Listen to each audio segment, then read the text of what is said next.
Thiruvananthapuram Nedumangad Karakulam engineering കോളേജിന്റെ പണി തീരാത്ത ഹാളിനുള്ളിൽ മൃതദേഹം കത്തിക്കരിഞ്ഞ നിലയിൽ കോളേജ് ഉടമ അഹമ്മദ് അബ്ദുൾ അസീസ് താഹിയുടെ മൃതദേഹമാണ് എന്നാണ് സംശയിക്കുന്നത്. ആത്മഹത്യയെന്നാണ് പ്രാഥമിക നിഗമനം. നെടുമങ്ങാട് പോലീസ് ഇപ്പോൾ സ്ഥലത്ത് പരിശോധന നടത്തുകയാണ്. അഷിൻ ഡിയാഗോ വിവരങ്ങളുമായി. അഷിൻ, ഇപ്പോൾ ഒരു മൃതദേഹം കത്തിക്കരിഞ്ഞ നിലയിൽ എപ്പോഴാണ് ആളുകൾ കണ്ടെത്തുന്നത്? എന്താണ് ഇപ്പോൾ പോലീസ് പറയുന്നത്?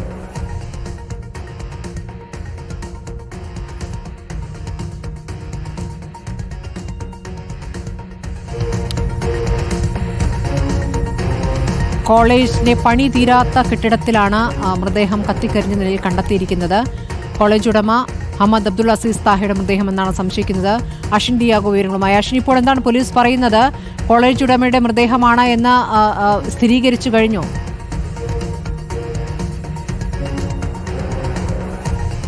എനിക്ക് പിന്നിൽ കാണുന്ന ഈ ഒരു കെട്ടിടത്തിലാണ് രാവിലെയോടുകൂടി ഇത്തരത്തിൽ ഈ കോളേജ് ഉടമ എന്ന് സംശയിക്കുന്ന ഒരാളുടെ മൃതദേഹം കത്തിക്കരിഞ്ഞ നിലയിൽ കണ്ടെത്തിയത്.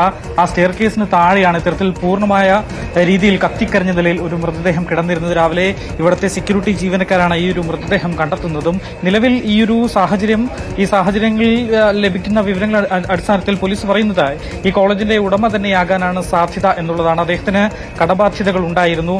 അതിന്റെ ആ ഒരു മനോവിഷമം അദ്ദേഹത്തിന് ഏറെ നാളെ അലട്ടുന്നുണ്ടായിരുന്നു എന്നാണ് നമുക്ക് മനസ്സിലാക്കാൻ സാധിക്കുന്നത്. നിലവിൽ ഇപ്പോൾ നെടുമങ്ങാട് സിഐയുടെ നേതൃത്വത്തിൽ ഇവിടെ പരിശോധന നടന്നുകൊണ്ടിരിക്കുകയാണ്. ഫോറൻസിക് സംഘം അടക്കം ഇവിടെ എത്തിയ സ്ഥലത്ത് നിന്നും സംശയാസ്പദമായ രീതിയിലുള്ള സാധനങ്ങളെല്ലാം ഇവിടെ അവരുടെ രീതിയിലുള്ള പരിശോധന നടത്തുന്നുണ്ട്. നേരത്തെ മന്ത്രി GR അനിൽ അടക്കമുള്ളവർ ഇവിടെ എത്തിയിരുന്നു.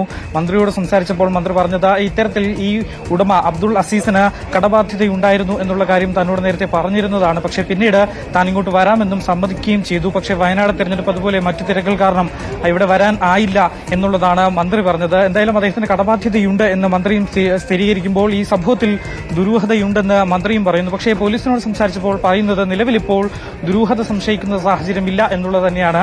ആത്മഹത്യ തന്നെയാണ് എന്നുള്ളതാണ് പോലീസിന്റെ നിലവിലെ നിഗമനം. കാരണം ഇദ്ദേഹത്തിന്റേതെന്ന്, ഈ അബ്ദുൾ അസീസിന്റേതെന്ന് കരുതുന്ന ഒരു കണ്ണട, മൊബൈൽ, അദ്ദേഹത്തിന്റെ വാഹനവും ഈ സംഭവ സ്ഥലത്ത് നിന്ന് കണ്ടെത്തിയിട്ടുണ്ട്. മാത്രമല്ല ഇന്നലെ രാത്രിയോടുകൂടി 10:00 ഈ അബ്ദുൾ അസീസിനെ ഇവിടെ കണ്ട ആളുകൾ ഇവിടെയുണ്ട്. നിലവിൽ ഇപ്പോൾ അദ്ദേഹത്തിന്റെ ബന്ധുക്കൾ ഇവിടെ എത്തിയിട്ടുമുണ്ട്. ഇവരെ വിവരം അറിയിച്ചിട്ടുണ്ട്. DNA പരിശോധനയിലൂടെ മാത്രമേ ഈ മരണപ്പെട്ടത് ആരാണ് എന്നുള്ള പൂർണ്ണ ഒരു സ്ഥിരീകരണം ഉണ്ടാകുകയുള്ളൂ.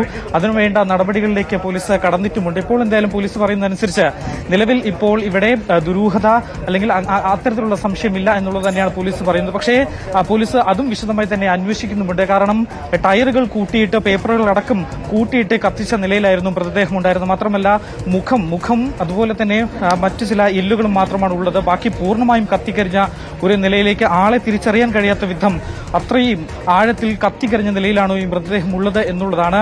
ഇന്നലെ രാത്രിയും അദ്ദേഹത്തെ ഇവിടെ കണ്ടിരുന്നു എന്നുള്ളതാണ് ഇവിടുത്തെ ഈ ജീവനക്കാരൊക്കെ പറയുന്നത്. കാരണം വയനാട്ടിൽ നിന്നും എത്തിയിരുന്ന ചില വിദ്യാർത്ഥികളെ വിളിക്കാൻ വേണ്ടിയാണ് താൻ പോകുന്നത് എന്ന് പറഞ്ഞാണ് അദ്ദേഹം ഇവിടെ നിന്ന് ഇറങ്ങിയത് എന്നാണ് നമുക്ക് മനസ്സിലാക്കാൻ സാധിക്കുന്നത്. അദ്ദേഹം ഇത്തരത്തിൽ ഇവിടേക്ക് ഇടയ്ക്കിടെ വന്നു പോകുന്ന ഒരാളാണ്. അതുകൊണ്ട് തന്നെ സംശയങ്ങളൊന്നും ആർക്കും ഉണ്ടായിരുന്നില്ല. പക്ഷേ രാവിലെയോടുകൂടിയാണ് ഇത്തരത്തിൽ പൂർണ്ണമായി കത്തിക്കരിഞ്ഞ നിലയിൽ